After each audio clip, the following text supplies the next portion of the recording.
Hello everyone, welcome back to our channel. Plus the first semester Political Science Honors Code 8 Unit 2 रो गोटे selected long question with answer discussion करबा any अनुसार एटा होछ गोटे बहुत important question okay आरो free notes PPT तक थिले Telegram channel join करो description box रे टेलीग्राम चैनल लिंक प्रोवाइड कर दिया छै लिंक क्लिक कर टेलीग्राम चैनल जॉइन कर पेबो फ्री नोट्स पीपीटी पाइ परबो चलो देखिए क्वेश्चन कोन छै विथ आंसर भारतीय राजनीति रे जातिर भूमिका को आलोचना करो जातिर राजनीतिकरण कहले तुम कौन बुझ ना भारतीय राजनीति जातिर भूमिका कौन रही जातिर राजनीतिकरण कहले तुम कौन बुझ से विषय आलोचना करने कहुई चलो देख आंसर फास्ट देख उपक्रम इंट्रोडक्शन भारतीय समाज एक प्राचीन एवं स्थायी वैशिष्ट्य हूँ जाति प्रथा भारतीय समाज पुराणा और स्थायी वैशिष्ट्य हूँ कौन ना जाति प्रथा स्वाधीनता पर भारत एक गणतांत्रिक व्यवस्था ग्रहण करने पर आशा करा जाउतला जे आधुनिकीकरण एवं शिक्षार प्रसार द्वारा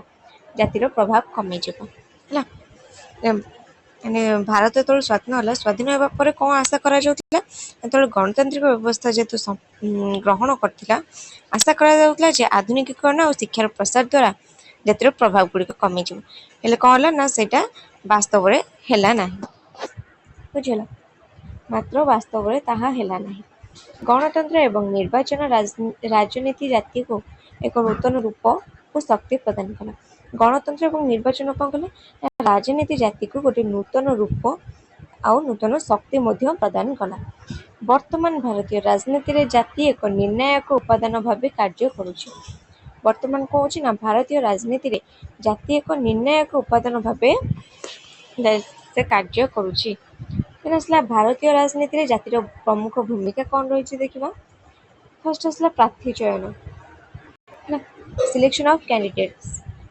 प्रत्येक राजनैतिक दल निर्वाचन मंडली रे जातिगत संख्या को देखि प्रार्थी स्थिर करते राजनैतिक दल कौन प्रत्येक राजनैतिक दल जिते प्रकार दल रही सब कौन कहती निर्वाचन मंडली रे जातिगत संख्या को देखि प्रार्थी स्थिर करते जो जातिर भोट अधिक था से ही जातिर व्यक्ति को टिकेट दिया है कौन कर प्रत्येक राजनैतिक दल निर्वाचन मंडल जातिगत संख्या देखिए प्रार्थी स्थिर करा हुए जो जातिर भोटर अधिक था से ही जातिर व्यक्ति कौन कहे ना टिकेट दि जाए बुझेना देन आसला भोट बैंक राजनीति ना भोट बैंक राजनीति कौन ना समस्त दल निर्दिष्ट जाति समूह को निजर भोट बैंक भाव व्यवहार करती समस्त जिते प्रकार दल रही से कौन कहते निर्दिष्ट जाति समूह को निजर भोट बैंक भाव व्यवहार करते आकर्षित करने विभिन्न योजना एवं प्रतिश्रुति घोषणा करते जो भोटर माने रहिले से आकर्षित करने कौन करता विभिन्न प्रकार योजना करते विभिन्न प्रकार प्रतिश्रुति दे था नेक्स्ट आसला मंत्रिमंडल गठन formation of ministry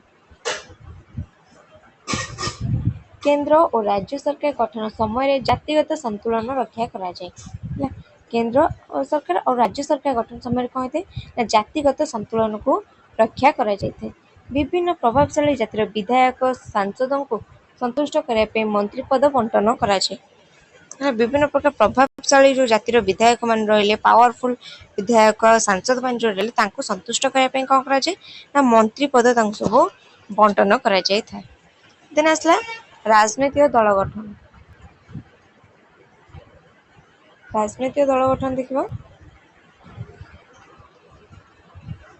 formation of political parties Bharat में अनेक दल निर्दिष्ट जातिर समर्थन आधार में गठित होता भारत सब दल रही अनेक दल कौन गोटे निर्दिष्ट जातिर समर्थन आधार में ही से गठित होती उदाहरण स्वरूप Bahujan Samaj party BSP Bahujan Samaj party दलित मानकर समाजवादी पार्टी राजनीति राष्ट्रीय जनता दल यादव मानकर प्रतिनिधित्व करती सब गोटे गोटे पार्टी गोटे बहुजन समाज पार्टी दलित मानकर समाजवादी पार्टी रही राष्ट्रीय जनता दल रही राष्ट्रीय जनता दल हेले कहार यादव मानकर बीएसपी हेले कहार ना दलित मानकर विभिन्न प्रकार पार्टी सब रही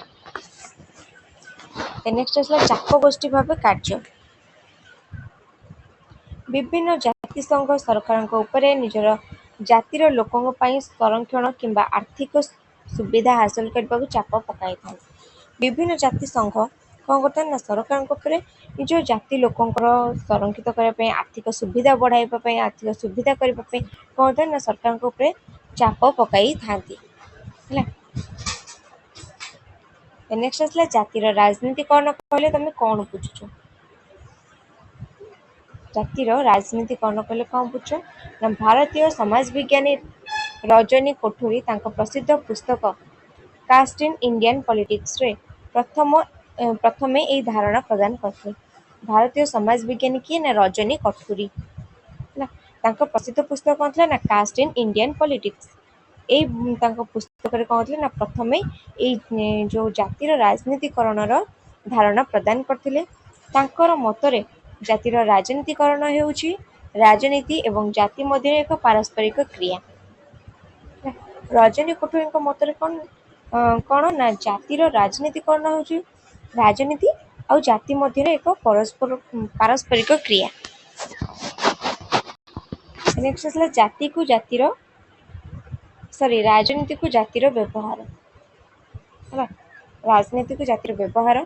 ଏହାର ଅର୍ଥ କେବଳ ରାଜନୀତିରେ ଜାତିର ପ୍ରଭାବ ନୁହେଁ, ବରଂ ଜାତି ନିଜ ସାମାଜିକ, ଆର୍ଥିକ ଏବଂ ରାଜନୈତିକ ସ୍ୱାର୍ଥ ହାସଲ ପାଇଁ କିପରି ରାଜନୈତିକ ପ୍ରକ୍ରିୟାକୁ ବ୍ୟବହାର କରୁଛି।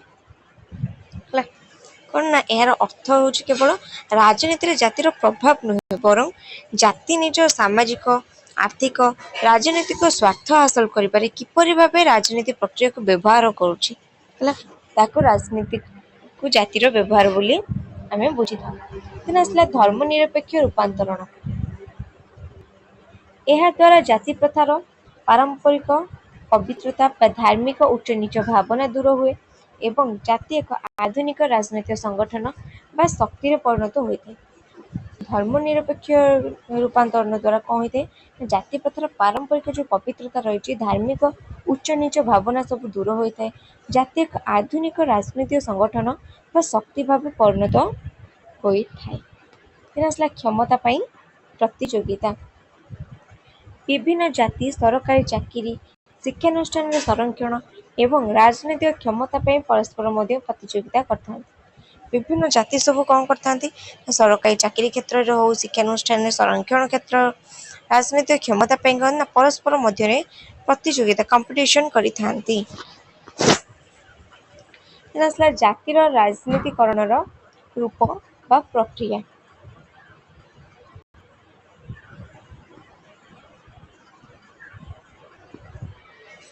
କ'ଣ ସବୁ ପ୍ରକ୍ରିୟା ରହିଛି? ରଜନୀ କୋଠରୀ ଜାତିର ରାଜନୀତିକରଣକୁ 3ଟି ସ୍ତରରେ ବୁଝାଇଛନ୍ତି। ରଜନୀ କୋଠରୀ କ'ଣ କରୁଛି ନା ଜାତିର ଯେଉଁ ରାଜନୀତିକରଣ ରହିଲା ତାକୁ 3ଟି ସ୍ତରରେ ବୁଝାଇଛନ୍ତି। ଫାର୍ଷ୍ଟ ଆସିଲା ଊର୍ଦ୍ଧ୍ୱମୁଖୀ ଏକତ୍ରୀକରଣ। ପ୍ରଥମ ପର୍ଯ୍ୟାୟରେ ଉଚ୍ଚ ଜାତିର ନେତାମାନେ ନିଜର କ୍ଷମତା ବଜାୟ ରଖିବା ପାଇଁ ନିମ୍ନ ଜାତିର ଲୋକଙ୍କ ସମର୍ଥନ ଲୋଡ଼ିଲେ ଏବଂ ସେମାନଙ୍କୁ ସାମିଲ କଲେ। ଏ ଯେଉଁ ଊର୍ଦ୍ଧ୍ୱମୁଖୀ ଏକତ୍ରୀକରଣ ଏଇଟା କ'ଣ ହେଲା ନା ଏଇ ଯେଉଁ ପ୍ରଥମ ପର୍ଯ୍ୟାୟ ରହିଲା, ପ୍ରଥମ ପର୍ଯ୍ୟାୟରେ ଉଚ୍ଚ ଜାତିର ଯେଉଁ ନେତାମାନେ ରହିଲେ, ପାୱାରଫୁଲ ନେତାମାନେ ରହିଲେ, ସେମାନେ କ'ଣ କଲେ ନା ନିଜର କ୍ଷମତାକୁ ବଜାୟ ରଖିବା ପାଇଁ ନିମ୍ନ ଜାତିର ଯେଉଁ ଲୋକମାନେ ରହିଲେ, ଲୋକଙ୍କ ସମର୍ଥନ କ'ଣ କଲେ, ସେମାନେ ଲୋକଙ୍କ ସମର୍ଥନ ମାଗିଲେ, ଲୋକଙ୍କ ସମର୍ଥନ ଲୋଡ଼ିଲେ ଏବଂ ସେମାନଙ୍କୁ ତାଙ୍କ ଇଏରେ ସାମିଲ କଲେ, ତାଙ୍କ ଜାତିରେ ସାମିଲ କରିବାକୁ ଚେଷ୍ଟା କଲେ। ଦେନ୍ ଆସିଲା ନିମ୍ନମୁଖୀ ଏକତ୍ରୀକରଣ। ଗୋଟେ ହେଲା ଊର୍ଦ୍ଧ୍ୱମୁଖୀ ଏକତ୍ରୀକରଣ, ଦେନ୍ ଆସିଲା ନିମ୍ନମୁଖୀ ଏକତ୍ରୀକରଣ। ଦ୍ୱିତୀୟ ପର୍ଯ୍ୟାୟରେ ପଛୁଆ ଓ ନିମ୍ନ ଜାତିର ଲୋକେ ନିଜ ପ୍ରତିନିଧିତ୍ୱ ଓ ଅଧିକାର ପାଇଁ ସଚେତନ ହେଲେ ଏବଂ ନିଜେ ଏକତ୍ରିତ ହୋଇ ନୂଆ ଦଳ ବା ମେଣ୍ଟ ଗଠନ କଲେ। କଲେ ନା ଦ୍ୱିତୀୟ ପର୍ଯ୍ୟାୟରେ ଯେଉଁ ପଛୁଆ ବର୍ଗ ରହିଲେ, ନିମ୍ନ ଜାତିର ଲୋକମାନେ ରହିଲେ, ସେମାନେ କ'ଣ କଲେ ନା ନିଜର ପ୍ରତିନିଧିତ୍ୱ ଓ ଅଧିକାର ପାଇଁ ସଚେତନ ହେଲେ ଏବଂ ନିଜେ କ'ଣ କଲେ ନା ଏକତ୍ରିତ ହୋଇ ଗୋଟେ ନୂତନ ଦଳ ଗଠନ କଲେ ବା ଗୋଟେ ନୂତନ ମେଣ୍ଟ ଗଠନ କଲେ। ଯେପରିକି 1990 ଦଶକରେ ମଣ୍ଡଳ କମିଶନ ପରେ ହେଲା କ'ଣ ହେଇଥିଲା ନା 1990 ଦଶକରେ ମଣ୍ଡଳ କମିଶନ ପରେ ଏସବୁ ହେଇଥିଲା, ବୁଝିହେଲା। ଦେନ୍ ଆସିଲା ସଂଘୀୟ ସଂଗଠନ। ଏଥିରେ ସମାନ ସ୍ତରରେ ସ୍ୱାର୍ଥ ଥିବା ବିଭିନ୍ନ ଛୋଟ ଛୋଟ ଜାତି ଏକାଠି ହୋଇ ଏକ ବଡ଼ ରାଜନୈତିକ ଶକ୍ତି ବା ମେଣ୍ଟ ତିଆରି କରନ୍ତି। ହେଲା, ସଂଘୀୟ ଗଠନ କ'ଣ? ଏଠି ଯେଉଁ ସମାନ ସ୍ତରର ଯେଉଁ ସ୍ୱାର୍ଥ ଥିବା ବିଭିନ୍ନ ଛୋଟ ଛୋଟ ଜାତି ସବୁ ରହିଲେ, ସେମାନେ କ'ଣ କରନ୍ତି ନା ଏକାଠି ହୋଇକି ଗୋଟେ ବଡ଼ ରାଜନୈତିକ ଶକ୍ତି ବା ମେଣ୍ଟ ତିଆରି କରିଥାନ୍ତି।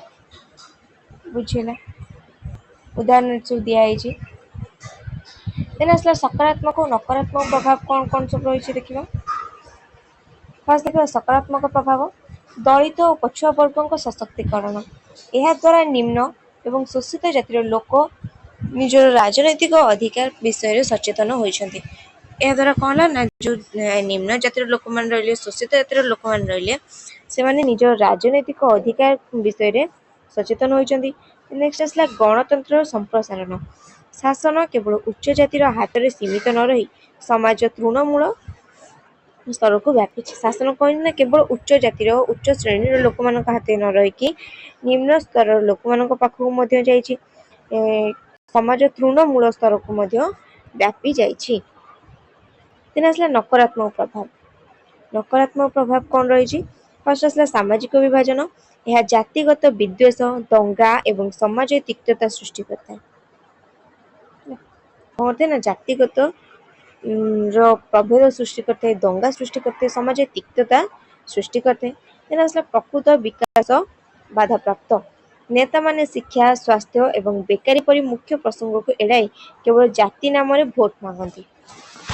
ନେତାମାନେ ଶିକ୍ଷା ସ୍ୱାସ୍ଥ୍ୟ ବେକାରୀ ଏପରି ମୁଖ୍ୟ ଯୋଉ ପ୍ରସଙ୍ଗ ରହିଲା ସେ ସବୁକୁ ନ କହି ସେ କଣ କରନ୍ତି ଏସବୁକୁ ଆଡ଼େଇ ଦେଇ ମୁଖ୍ୟ ପ୍ରସଙ୍ଗ ଗୁଡ଼ିକୁ ସବୁ ଆଡ଼େଇ ଦେଇ କେବଳ ଜାତି ନାମରେ ହିଁ ସେମାନେ ଭୋଟ ମାଗିଥାନ୍ତି। ବୁଝିଲା। ଦେନ୍ ଆସିଲା କନକ୍ଲୁଜନ। ପରିଶେଷରେ କୁହାଯାଇପାରେ ଯେ ଭାରତୀୟ ରାଜନୀତିରେ ଜାତି ଏବଂ ଏହାର ରାଜନୀତିକରଣ ଏକ ମିଶ୍ରିତ ପ୍ରଭାବ ପକାଇଛି। ପରିଶେଷରେ କଣ କୁହାଯାଇପାରିବ ନା ଭାରତୀୟ ରାଜନୀତିରେ ଜାତି ଆଉ ଏହାର ରାଜନୀତିକରଣ କହିଛି ନା ଗୋଟେ ମିଶ୍ରିତ ପ୍ରଭାବ ପକେଇଛି। ଏହା ସମାଜର ଅବହେଳିତ ଶ୍ରେଣୀକୁ କ୍ଷମତା ଦେବାରେ ସାହାଯ୍ୟ କରିଛି ସତ, ମାତ୍ର ଏକ ସୁସ୍ଥ ଗଣତନ୍ତ୍ର ପାଇଁ ଜାତିଭିତ୍ତିକ ସଂକୀର୍ଣ୍ଣତା ଠାରୁ ଦୂରେଇ ରହି ବିକାଶମୂଳକ ରାଜନୀତି ଉପରେ ଗୁରୁତ୍ୱ ଦେବା ଆବଶ୍ୟକ। ଏହା କଣ କରୁଛି ନା ସମାଜର ଅବହେଳିତ ନିଷ୍ପେଷିତ ଶ୍ରେଣୀକୁ କ୍ଷମତା ଦେବାରେ ସାହାଯ୍ୟ କରିଛି ସତ, ମାତ୍ର ଏକ ସୁସ୍ଥ ଗଣତନ୍ତ୍ର ପାଇଁ ଜାତିଭିତ୍ତିକ ସଂକୀର୍ଣ୍ଣତା ଠାରୁ ଦୂରେଇ ରହି ବିକାଶମୂଳକ ରାଜନୀତି ଉପରେ ଗୁରୁତ୍ୱ ଦେବା ଆବଶ୍ୟକ। ବୁଝିଲା। ଏଇଟା ଥିଲା ୟୁନିଟ୍ 2 ର ଗୋଟେ selected long question with answer. Next selected long question with answer ପାଇଁ ଆମ ଚ୍ୟାନେଲକୁ ଏବେ ହିଁ ସବସ୍କ୍ରାଇବ କର। ଭିଡ଼ିଓଟି ଭଲ ଲାଗିଥିଲେ ଲାଇକ୍ କମେଣ୍ଟ ସେୟାର କରିବାକୁ ବିଲକୁଲ ବି ଭୁଲିବନି। ଫ୍ରି ନୋଟ୍ସ PDF ଦରକାର ଥିଲେ ଟେଲିଗ୍ରାମ ଚ୍ୟାନେଲରେ ଜଏନ୍ କର। ଓକେ।